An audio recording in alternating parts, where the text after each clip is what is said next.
Alright, so we finished with the layout of the scene.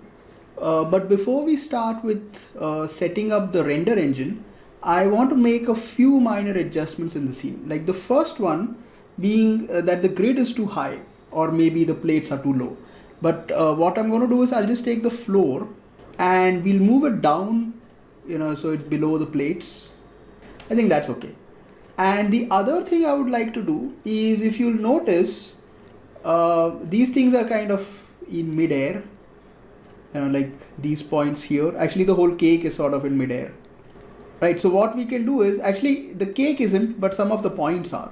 So let's try doing something. Let's come into the crumb points, like this particular file. And let's see if we can do a little bit of grouping and just drop them to the ground. Maybe that would be a good idea. Like whatever points are there. Actually, it's kind of surprising why it's in the air, but let's just see. Hold on a second.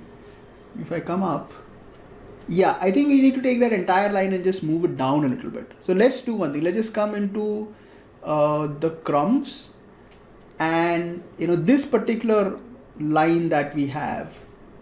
Okay, so let's take a group. We'll do it fairly roughly. I'm just going to take a group sop, and let's do a bounding box.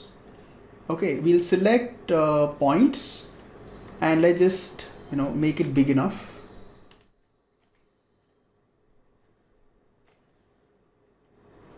Yeah, and just take, just drop this.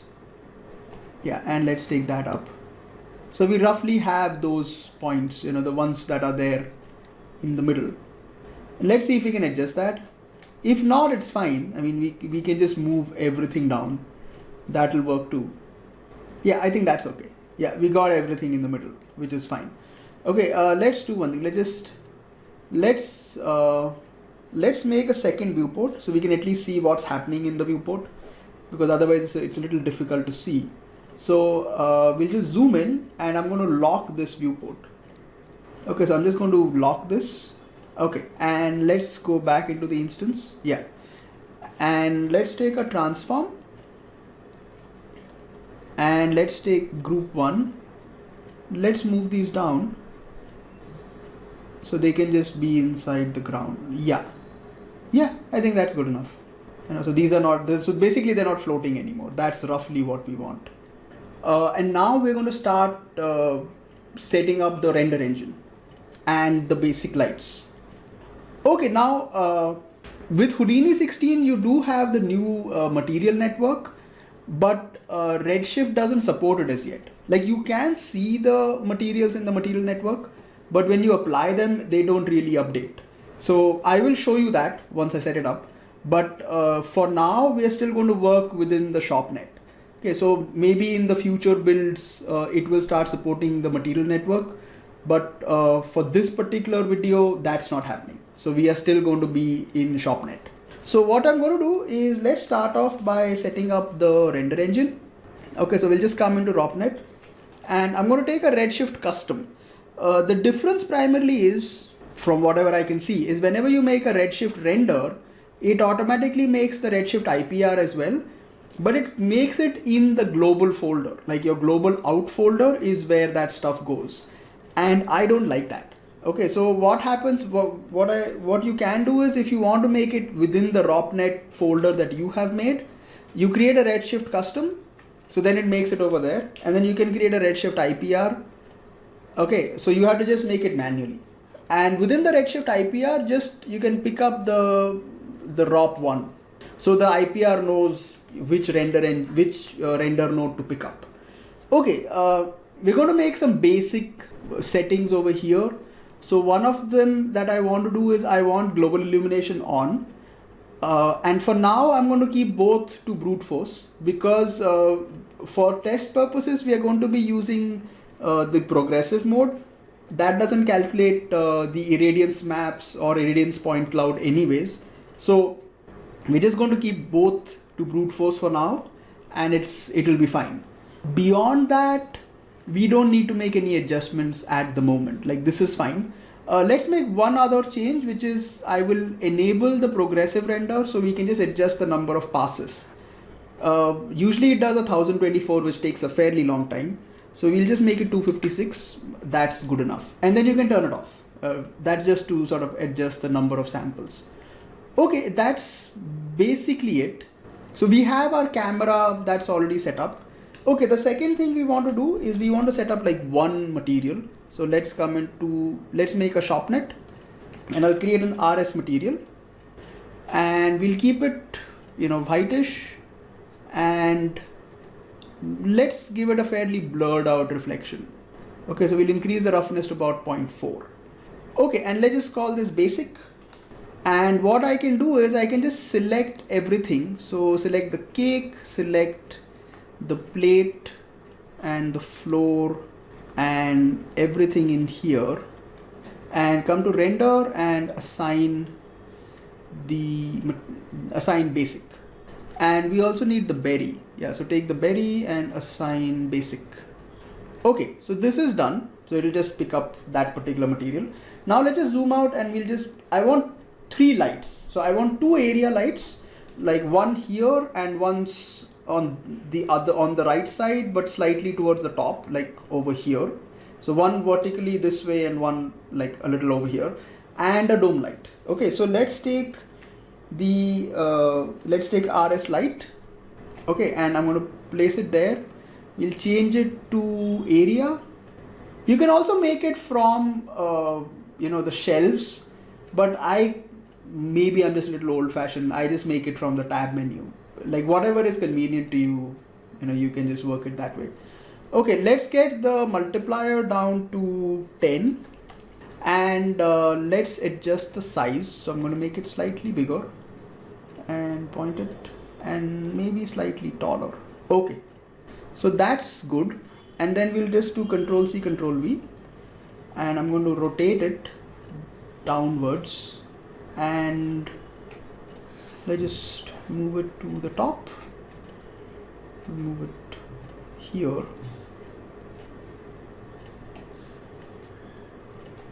Okay, I think that's okay for now.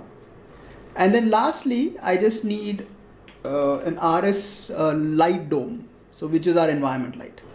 And let's get this to be slightly bluish, and we'll get the multiplier down to 0.5.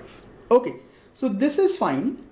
And now we can just we can start a render and see what we have, and then we can make the adjustments. So let me just save this file. Okay, so let's just take care of the basic render. So we'll do Windows, new floating panel, render view. You can also go here to the render view, but I like to see my scene at the same time. I don't like to have it, I don't like to be in a different view altogether. Okay, so redshift IPR and dropnet 1. The camera is set to 640 by 480 into 2. So it's 1280 960. So this should give me like a 640 480. So let's hit render, see what we get. Okay, so this is really bright. Okay, so let's do one thing. Let's start working on them one by one. Let's also do one thing. I just want to come into the shopnet. I want to lower the blur for now, just so I can see the reflection. Okay, so let's start with, let me just zoom out and see which light is which. Okay, so that's light 2. This is light 1, which is fine. Okay, so let's take light 2 and we'll make it 0. And let's take the light dome and we'll make it 0. So the first thing is I want the main light, I want it to be on temperature and warmer. And let's lower this to about 6. And you're getting like a nice little reflection here, which is good. Slightly to one side. Okay, now if you'll notice something, we don't have a plate. Okay, that's an issue. Okay, now what happens with redshift is that I think redshift automatically hides the original instance geometry, right? So it's showing you these are all instances. So it's showing you the instances, but the original geometry doesn't show up. So what I'm going to do is, let's just close this. Let's get the plate in place. So I'm just going to do an instance, and we'll call it plate instance, and we'll just point it to this. So you don't need to hide it. It just doesn't render at all. So just take plate instance and we will pick up the plate. Where's the plate? Yeah, it's just above that. Okay, perfect. So now if you render it, you will be able to see it. So there you go. Now you have a plate. Okay, so this is fine. Okay, this light is okay. So let's set up the other light. So let's get this. This is fine. Let's keep it to 6. Let's get this to about 5. And again, I want to set it to temperature slightly colder. Yeah, that's cool. And then we want to take the light dome and make it about 0.5 like before. Now that is getting a little too bright, but what we can do is we can add some photographic controls to the camera. So let's get this back up there. We'll keep these together. Okay, so let's just take the camera and come to the redshift setup, and you have something called as camera parameters.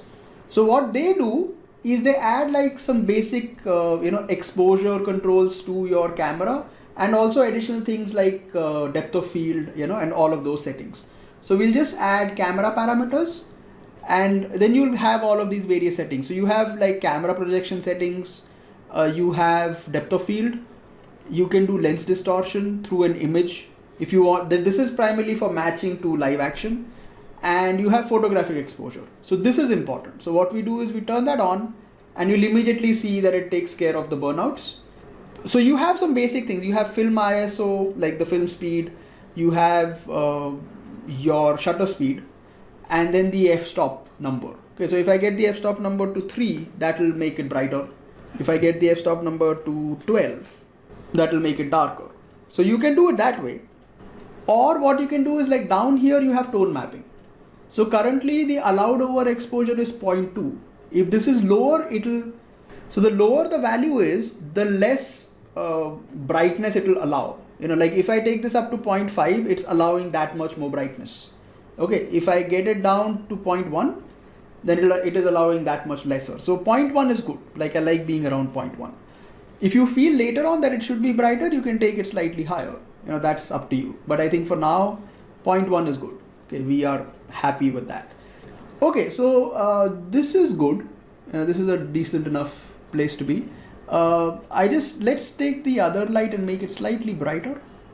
Or let's get the dome light to be darker. Let's just make this dark enough. And get light 2 to be at around 8. Yeah, so we can see it. Like we couldn't see it otherwise.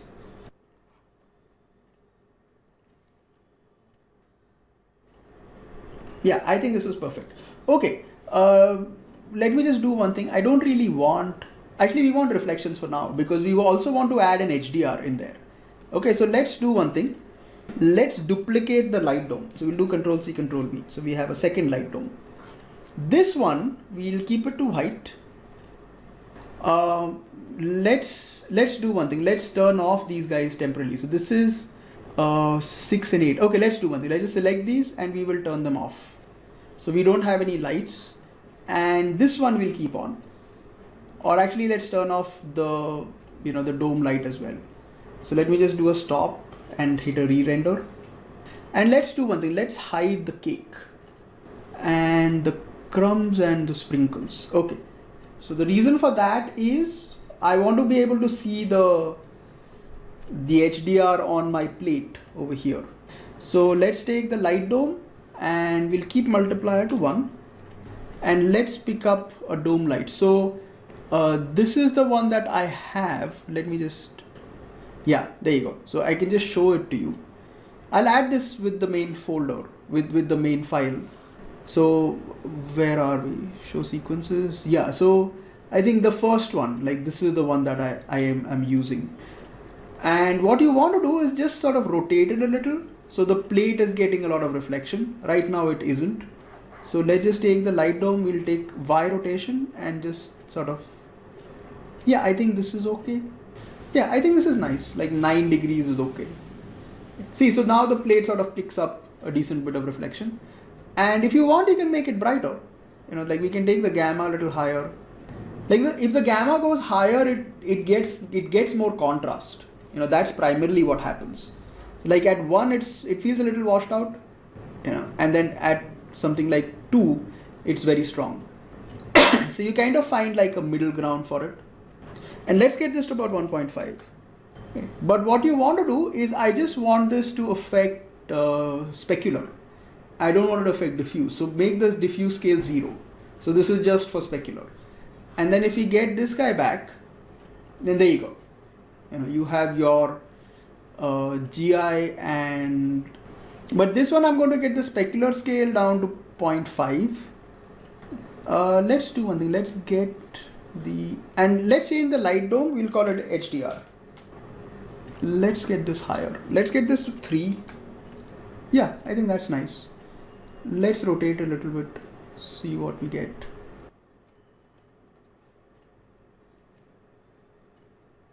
Okay, so let's bring back these 2 lights as well. See what we have. Yeah, there you go. That looks better because now you're also having like some nice little reflections. Let's bring the cake back and the crumbs and the sprinkles. Okay, so let's just save the file. Yeah, so there you go. So now you have some nice little sort of reflections on, the plate at the back. Because if you remove the HDR, or if I make let's do a snapshot and see the difference. So I'll do a snapshot of this. Okay, and if we get the HDR to 0, or if we just turn it off, and you can immediately see the difference. Like the plate at the back, see that those are kind of lighting up very nicely, and you're getting like these edges lighting up nicely. And all of that sort of goes away. You're getting some nice reflections on the edge over here as well. So a lot of that disappears. Like the borders of the plates are picking up very nice reflections, and all of that disappears. Okay, so an HDR is important. Like we need the HDR. Let's try to do one thing. Let's try to sort of rotate this a little. See if we can get something here. Okay, let me just try this. This is at 10 degrees, so it's not like we'll remember that much. Yeah, now you can see something here, but then we're losing stuff in the back. Hold on, I think this isn't bad. Yeah, like we're getting some stuff here on this side, and we're getting like some reflections here, and the plate. See, like we're getting like these border lines here.